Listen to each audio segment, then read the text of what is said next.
ചായ തിളക്കുന്ന ടൈം മതി കേട്ടോ. ഈ ഒരു പലഹാരം ഉണ്ടാക്കിയെടുക്കാൻ വേണ്ടിയിട്ട് വെറും 5 മിനിറ്റിൽ തയ്യാറാക്കി എടുക്കാൻ പറ്റുന്ന ഈ മഴത്തൊക്കെ കുറിക്കാൻ പറ്റിയിട്ടുള്ള ഒരു അടിപൊളി മിക്സ്ചറിൻ്റെ റെസിപ്പി ആട്ടോ ഇന്ന് കാണിക്കുന്നത്. ഇത് ബോട്ടിലൊക്കെ ആക്കിയിട്ട് കുറേ ദിവസം യൂസ് ചെയ്യുകയും ചെയ്യാം കേട്ടോ. അപ്പോൾ അതിന് വേണ്ടിയിട്ട് ആദ്യം ഞാൻ വെളിച്ചെണ്ണയിലാട്ടോ ചെയ്തെടുക്കുന്നത്. വെളിച്ചെണ്ണ ചൂടാക്കി എടുത്തിട്ടുണ്ട്. എന്നിട്ട് ഇതുപോലെ ഒരു സ്റ്റീലിൻ്റെ അരിപ്പ് എടുത്തിട്ട് അതിലേക്ക് കുറച്ച് അണ്ടിപ്പരിപ്പ് ഒന്ന് വറുത്ത് കോരിക്കുന്നത്. അത് നിർബന്ധമില്ല കേട്ടോ, നമുക്ക് ഇഷ്ടമുള്ള നട്സുകളൊക്കെ ഇട്ട് കൊടുക്കാം. പിന്നെ ചേർക്കുന്നത് നിലക്കടലയാണ്. അതൊക്കെ നമ്മുടെ ഇഷ്ടത്തിനനുസരിച്ച് ക്വാണ്ടിറ്റി കുറയ്ക്കുകയും കൂട്ടുകയും ചെയ്യാം. ഞാൻ അത്യാവശ്യം എടുത്തിട്ടുണ്ട് കേട്ടോ. നിലക്കടലയും വറുത്ത് കോരിയിട്ടുണ്ട്. പിന്നെ വറുത്ത് കോരുന്നത് പൊട്ടുകടലയാണ്, അതും വറുത്ത് കോരിയിട്ടുണ്ട്.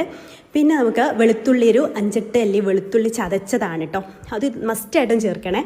അതുകൂടെ വറുത്ത് കോരി എടുത്തിട്ടുണ്ട്. പിന്നെ ഒരു 4 വറ്റൽമുളക് കീറിയിട്ട് അതും പെട്ടെന്ന് വറുത്ത് കോരണം, നമുക്ക് പെട്ടെന്ന് കളർ ചേഞ്ച് ആവും. പിന്നെ അത്യാവശ്യം കറിവേപ്പില ഇട്ട് കൊടുത്തിട്ടുണ്ട്, അതും വറുത്ത്. എല്ലാം ഒരു പാത്രത്തിലേക്ക് തന്നെ കേട്ടോ, ഒരു ടിഷ്യൂ പേപ്പർ ഇരിച്ചിട്ട് ഒരു പാത്രത്തിലേക്കാണ് ഇട്ട് കൊടുക്കുന്നത്.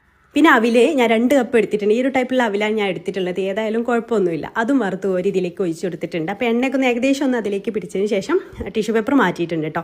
പിന്നെ അതിലേക്ക് 1 ടീസ്പൂൺ കാശ്മീരി മുളക് പൊടി, 1/4 ടീസ്പൂണിൻ്റെ അടുത്ത് മഞ്ഞൾപ്പൊടി, ഒരുപാടൊന്നും കൂടണ്ട. പിന്നെ 2 നുള്ള് കായപ്പൊടിയും ഒരുപാട് കൂടരുത് കേട്ടോ, ടേസ്റ്റ് വേറെ ടേസ്റ്റ് ആവും. പിന്നെ അതിലേക്ക് ഒരു 1/4 ടീസ്പൂണിൻ്റെ അടുത്ത് ഉപ്പും ചേർത്തിട്ട് നന്നായിട്ടൊന്ന് മിക്സ് ചെയ്തെടുത്താൽ നമ്മുടെ അടിപൊളി കറുമുറയായിട്ടുള്ള മിക്സ്ചർ റെഡി കേട്ടോ. നല്ല ടേസ്റ്റാണ് കഴിക്കാനായിട്ട്. ട്രൈ ചെയ്യാത്തവർ എന്തായാലും ഒന്ന് ട്രൈ ചെയ്ത് നോക്കുക. ട്രൈ ചെയ്യുന്ന സമയത്ത് ഫീഡ്ബാക്ക് അറിയിക്കണേ. വീഡിയോ ഇഷ്ടമായാൽ ലൈക്ക് ചെയ്യാനും ഫോളോ ചെയ്യാനും മറക്കല്ലേ.